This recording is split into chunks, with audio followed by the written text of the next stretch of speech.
বিদায় হজের মর্মবাণী। শুক্রবার ৯ জিলহজ ১০ হিজরি সনে হজের সময় আরাফা ময়দানে দুপুরের পর হযরত মুহাম্মদ সাল্লাল্লাহু আলাইহি সাল্লাম লক্ষাধিক সাহাবার সমাবেশে এই ঐতিহাসিক ভাষণ দেন। হামদ ও সানার পর তিনি বলেন, হে মানুষ, তোমরা আমার কথা শোনো। এরপর এই স্থানে তোমাদের সাথে আর একত্রিত হতে পারবো কিনা জানি না। হে মানুষ, আল্লাহ বলেন, হে মানব জাতি, তোমাদেরকে আমি এক পুরুষ ও এক নারী থেকে সৃষ্টি করেছি এবং তোমাদেরকে সমাজ ও গোত্রে ভাগ করে দিয়েছি যেন তোমরা পরস্পরের পরিচয় জানতে পারো। অতএব শুনে রাখো, মানুষে মানুষে কোনো ভেদাভেদ নেই। আরবের উপর কোনো অনারবের, অনারবের উপর কোনো আরবের শ্রেষ্ঠত্ব নেই। তেমনি সাদার উপর কালোর বা কালোর উপর সাদার কোনো শ্রেষ্ঠত্ব নেই। তোমাদের মধ্যে সেই ব্যক্তি আল্লাহর কাছে সবচেয়ে বেশি সম্মান ও মর্যাদার অধিকারী যে আল্লাহকে ভালোবাসে। হে মানুষ, শুনে রাখো, অন্ধকার যুগের সকল বিষয় ও প্রথা আজ থেকে বিলুপ্ত হল। জাহেলি যুগের রক্তের দাবিও রহিত করা হল। হে মানুষ, শুনে রাখো, অপরাধের দায়িত্ব কেবল অপরাধীর উপরই বর্তায়। পিতা তার পুত্রের জন্যে আর পুত্র তার পিতার অপরাধের জন্যে দায়ী নয়। হে মানুষ, তোমাদের রক্ত, তোমাদের সম্মান, তোমাদের সম্পদ পরস্পরের জন্যে চিরস্থায়ীভাবে হারাম অর্থাৎ পবিত্র ও নিরাপদ করা হল। যেমন আজকের এই দিন, আজকের এই মাস, এই শহর সকলের জন্যে পবিত্র ও নিরাপদ। হে মানুষ, তোমরা ঈর্ষা ও হিংসা বিদ্বেষ থেকে দূরে থাকবে। ঈর্ষা ও হিংসা মানুষের সকল সদ্গুণকে ধ্বংস করে। হে মানুষ, নারীদের সম্পর্কে আমি তোমাদের সতর্ক করে দিচ্ছি। তাদের সাথে নিষ্ঠুর আচরণ করো না।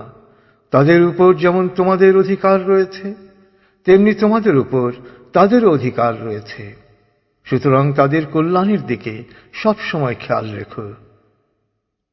হে মানুষ, অধীনস্থদের সম্পর্কে সতর্ক হও। তোমরা নিজেরা যা খাবে তাদেরও তা খাওয়াবে, নিজেরা যা পরবে তাদেরও তা পরাবে। শ্রমিকের শরীরের ঘাম শুকানোর আগেই তার মজুরি পরিশোধ করবে। হে মানুষ, বিশ্বাসী সেই ব্যক্তি যার হাত ও মুখ থেকে অন্যের সম্মান, ধন ও প্রাণ নিরাপদ। সে নিজের জন্য যা পছন্দ করে অন্যের জন্য তাই পছন্দ করে। হে মানুষ, বিশ্বাসীরা পরস্পরের ভাই। সাবধান, তোমরা একজন আরেকজনকে হত্যা করার মতো কুফরি কাজে লিপ্ত হও না। হে মানুষ, শুনে রাখো, আজ হতে বংশগত শ্রেষ্ঠত্ব বা কৌলীন্য প্রথা বিলুপ্ত করা হল।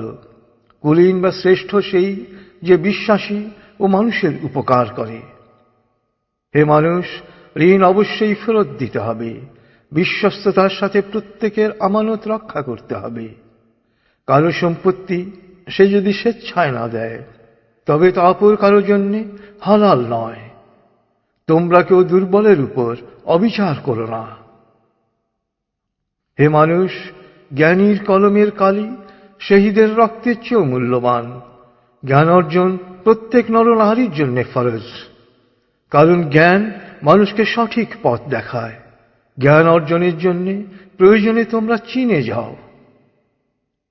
হে মানুষ, তোমরা তোমাদের প্রভুর ইবাদত করবে, নামাজ কায়েম করবে, যাকাত আদায় করবে, রোজা রাখবে, হজ করবে আর সংঘবদ্ধভাবে নেতাকে অনুসরণ করবে।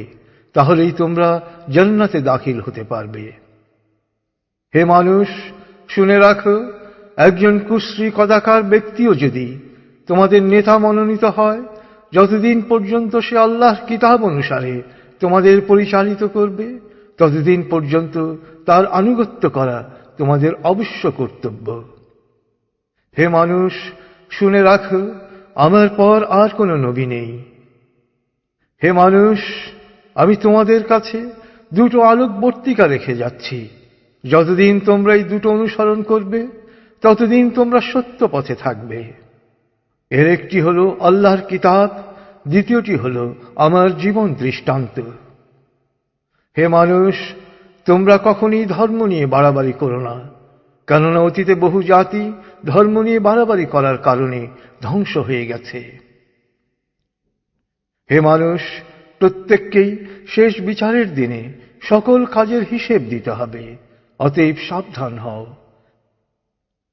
হে মানুষ, তোমরা যারা এখানে হাজির আছো, আমার এ বাণীকে সবার কাছে পৌঁছে দিও। এরপর তিনি জনতার উদ্দেশ্যে জিজ্ঞেস করলেন, হে মানুষ, আমি কি তোমাদের কাছে আল্লাহর বাণী পৌঁছে দিয়েছি? সকলে সমস্বরে জবাব দিল, হ্যাঁ। এরপর নবীজি বললেন, হে আল্লাহ, তুমি সাক্ষী থাকো, আমি আমার সকল দায়িত্ব পালন করেছি।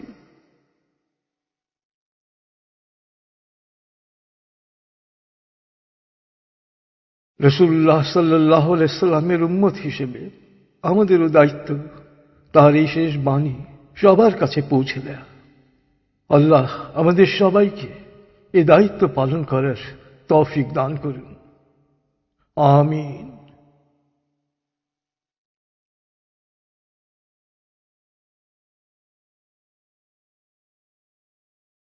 প্রিয় শরীদ, কোরআন এবং রাসূলুল্লাহ সাল্লাল্লাহু আলাইহি সাল্লামের বাণীবদ্ধ এই সিডির কোনো কপিরাইট নেই।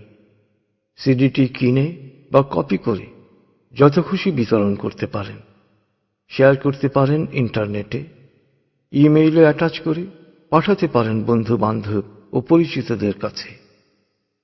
আন্তরিকতার সাথে যত বেশি সংখ্যায় সম্ভব এটি বিতরণ করুন। নবীজির অনুসারী হিসেবে আপনিও তখন বলতে পারবেন, হে আল্লাহ, আমিও আমার দায়িত্ব পালন করেছি। যে কোনো তথ্যের জন্য ভিজিট করুন www.quantummethod.org.bd।